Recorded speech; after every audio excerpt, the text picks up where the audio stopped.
What's up, guys? Welcome to Chasing Pelagics channel. My name is Jeff, and this is your SoCal fishing forecast for Thursday, March 30th. Quick one we post up here on our website.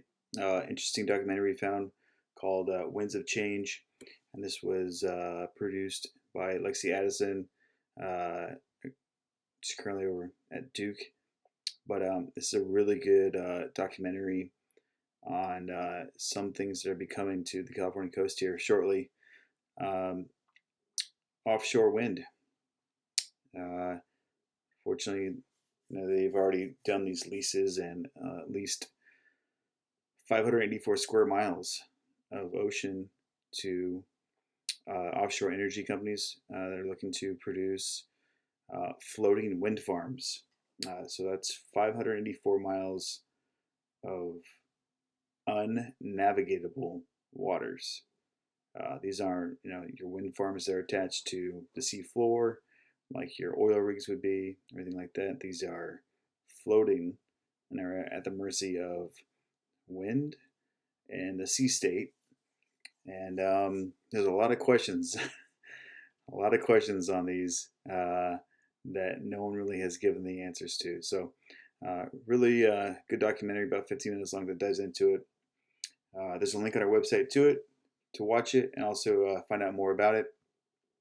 But we just want to shine some light on that with the upcoming AB 3030 movement,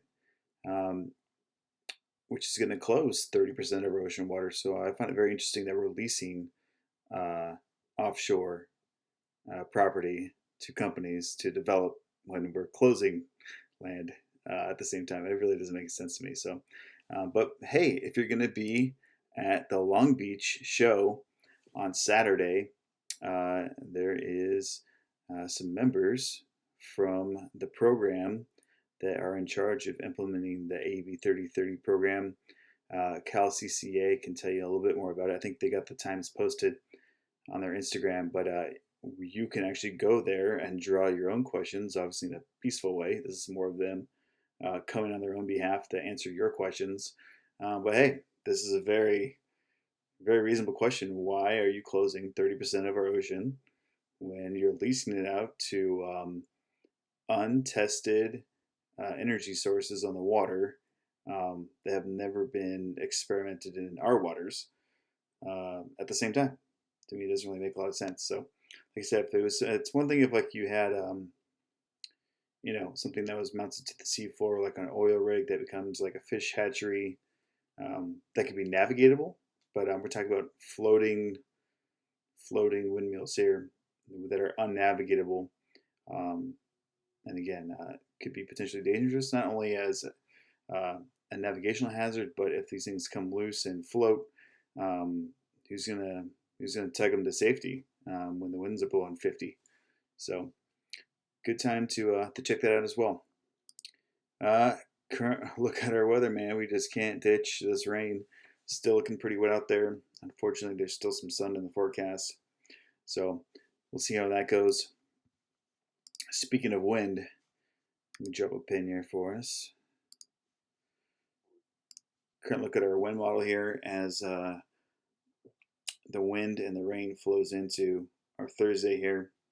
Now things do clean up for a brief moment here on Friday, but remember the sea state is going to be still pretty bumpy as the wind pushes that storm through. And then as you'll see here coming into this weekend, the wind picks up again, and it's like that early season wind that we just couldn't get away from last year. So far, it's not showing any signs of real hope here, but that stuff is ripping down the coast, and it's not going to be great for private boaters. So, yeah, that's just kind of what we got coming at the moment. But until this stuff lets up, keep a close eye on your marine forecasts as we get early into the season here. This stuff can ramp up or ramp down a little bit quicker, and the timetables change a lot. So it's hard to accurately predict wind 4 or 5 days out for sure. 1 to 2 days, I'd say, is a pretty accurate time frame at the moment. Let's talk about our water temperatures. Here's our 3-day forecast right here, or 3-day chart. The light blue water is right at that 60-degree mark. yellow 61. And 3-day here, we're showing some hope. Some hope. Things are starting to work their way up here. As you can tell, we got some warmer water starting to push up. But the biggest thing that we need to keep an eye on is the chlorophyll, plankton, all that stuff. We still have some green algae flows here and there near shore. It's not making it really great conducive to like kelp fishing or inshore fishing for the most part. As we mentioned before, on our website, you can also submit a report to us under reports, and you can either drop us a fill-in box, or if you want to email us directly, reports@chasingpelagics.com. Send us some pictures, and we'll feature you here in our report, as we do every week. And one of our members, Kevin, was out here fishing in this area at the Newport Pipe, and got into a little bit of sand bass bite this week since the water was not looking so great out there. So decided to stick to home and scratch the itch. So found a nice little sand bass bite here. And a lot of people are doing the same, targeting halibut too before the rockfish opener, which is going to be this weekend, April 1st. So with that being said, you see a lot more sport boats out on the water. I know a couple have been poking around already at San Clemente Island today as well. But let's finish talking about this chlorophyll here. Green is really dark. Orange is like red tide-ish. So there has been some algae blooms here. But what's most important here is that this stuff is great for bait and it keeps our fishery healthy. But when it turns deadly is when we get like a super hot streak. So we get those Santa Ana winds to blow and starts turning 80 here for like a week. This stuff will bloom and turn that nasty red color, and then that like shuts down fishing. So we don't want that at this moment. It doesn't look to be, really heading offshore a lot. It's just kind of stuck here within the first 4 or 5 miles. But you remember in years past where we had this stuff all the way out to Catalina, and this whole thing is just like a soupy mess with like a rotten milk skim on top. So you basically have to drive 30 miles no matter what to even like look at fish or start your look. So hopefully that isn't happening. But as of right now, we still got some cleaner water in here that's starting to try and break through. So we'll see what happens with that. Fishing wise, Catalina, there's been really good squid at the island, so we got some good healthy bait.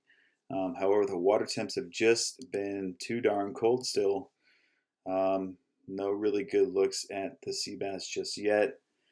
We're about half moon away from a full moon, and I think that'll be enough time for this water to start cleaning up and warming up. But most of the water temps we're seeing are really in like the high 50s still. Once it gets closer to 60, I think you get a better chance. But when this bite does start, I'm going to tell you that you're not going to hear about it. The guys that fish this stuff, this is their bread and butter.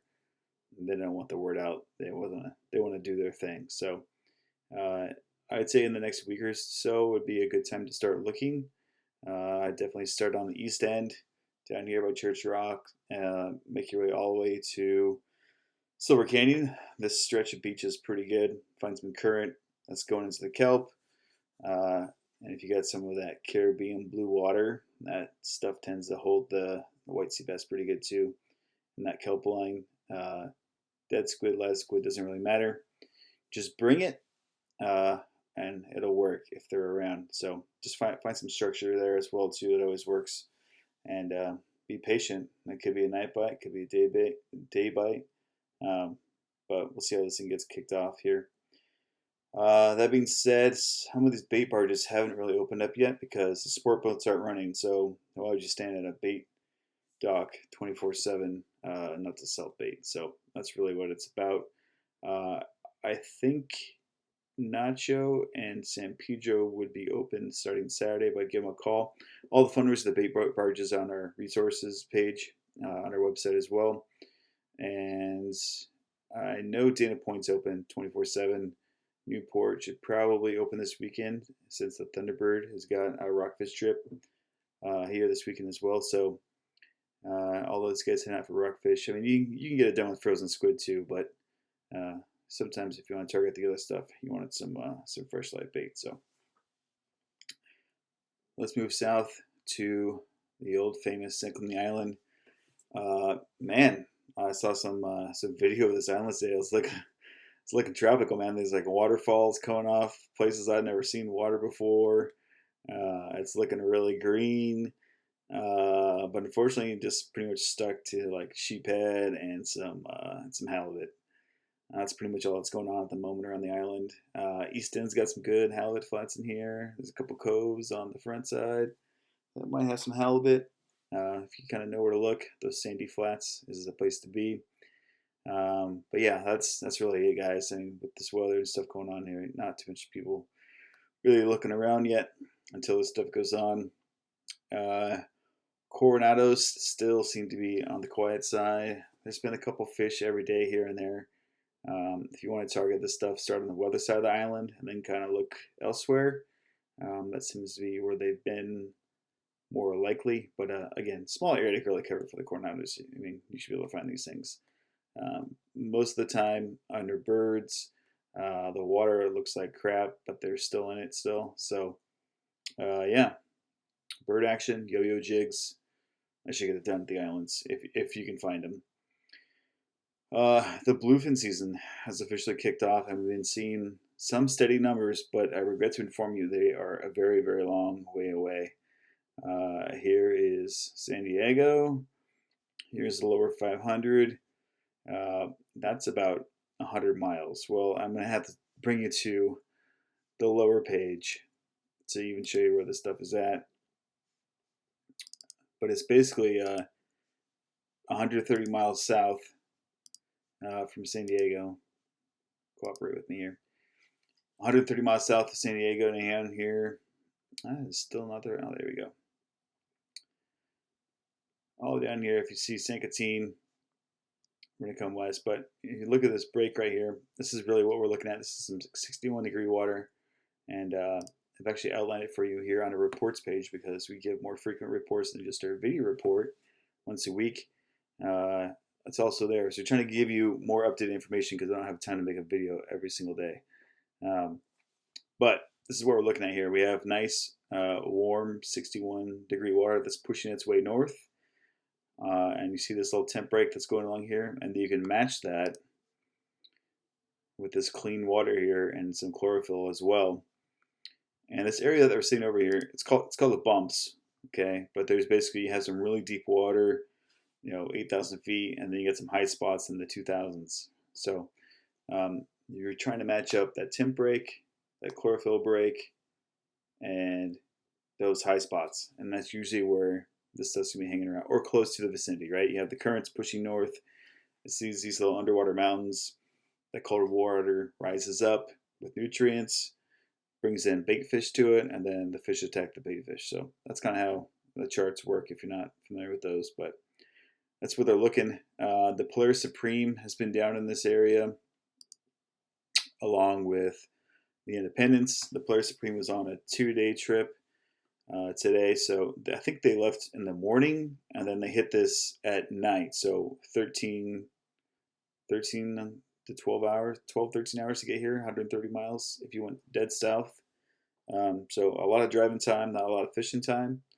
So basically a full day of driving north and south and then 24 hours of fishing on a 2-day trip. So day and a half probably isn't enough to get it done. The Independence is down here, I think, on a 4-day trip. So they've had plenty of time to poke around. Probably gave them a little help find these things too. Majority of the fish were night bites. A couple good stops on the slack tide. Sounded like it was like 2 to 3 in the morning, but that's probably going to push a little forward in the next day here or so, if anybody's still down there. But yeah, we'll keep an eye on it. But fish for size 40, it's 130 pounds. Daytime seemed a lot slower. A lot of guys are fishing 40-pound. I honestly if you're really trying for a bite, I'd probably fish down to 30-pound with still bigger fish around. You can still pull pretty hard on 30-pound. Maybe check out one of those new Pin Fathom 25s, 2 speeds that I'll probably get it done. Sinker rig or flyline bait could definitely work for you. So those are the things I'd be looking to use on that type of trip. But for now, this is the only bluefin action in town, and I definitely recommend sticking to a sport boat if you want to target this stuff. Like I said, probably a 2-day trip is a fair amount until this stuff starts moving up a little further. Once it gets to, like I mentioned, like the lower 500 here, you got a better chance of like day and a half range, closer to the 100-mile mark. That's like equal to a trip to Cortez. So yeah, that's really what we're working with here. So hopefully this current pushes up and starts cleaning this stuff up and bringing some warmer water here, and we'll be off to the races. Again, it's only March 29th, guys. I mean, 3-4 years ago, we didn't even like look at this stuff until, you know, Memorial Day. So this is still a pretty good start. But we'll see what Mother Nature lets us do with this weather, and we'll go from there. So that's it this week, guys. Check us out on the website. If you got any questions, drop us a link, and we'll see you next week. Cheers. Hey, thanks for watching. Make sure you subscribe to the channel and check out our website and online store at chasingpelagics.com. And make sure you share the stoke.